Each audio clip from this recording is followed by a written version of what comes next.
Kortliks in Kos, 5 Mei 2025. So wat is nuus? Hierdie naweek, veral in die noordelike voorstede, het mense gesit sonder krag. Kragonderbrekings is veroorsaak deur kabeldiefstal, sowel as infrastruktuur wat ingegee het. Sommige mense het genoem dat hulle vir meer as 36 uur sonder krag was. So gepraat van kabeldiefstal. Vanoggend is 'n taxi op die N12 vasgekeer wat gelaai was met vermoedelik gesteelde koperkabel.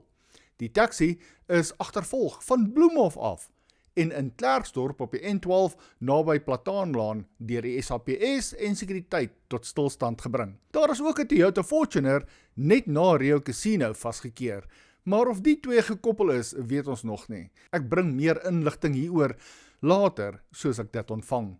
Die N12 Ultramarathon hierdie naweek het gesorg vir 'n paar ontstoke bestuurders toe dele van die N12 gesluit was tot na 1 uur Saterdagmiddag. Verkeer van die dorp se kant af in die rigting van Potchefstroom moes by die KFC in Lythamstraat afdraai en in Smitstraat dan weer opry na Plataanlaan se kant toe. Dit het gesorg vir 'n groot opeenhoping van verkeer. In Klerksdorp en Stilfontein is daar blykbaar in die laaste ruk 'n paar gasbottels gesteel en raadslid Portia Borrell het 'n video geplaas wat wys hoe so gasbottel gesteel word. Ek het ook met ander raadslede gesels wat genoem het dat solarligte ook baie geteiken word, sowel as Weber braaiers.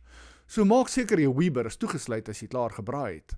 Basies word enigiets wat gepand kan word, gesteel. So let maar op na los items in jou erf. Die munisipaliteit se kontrakteurspan het die Buffeldoornweg rioolprobleem aangespreek.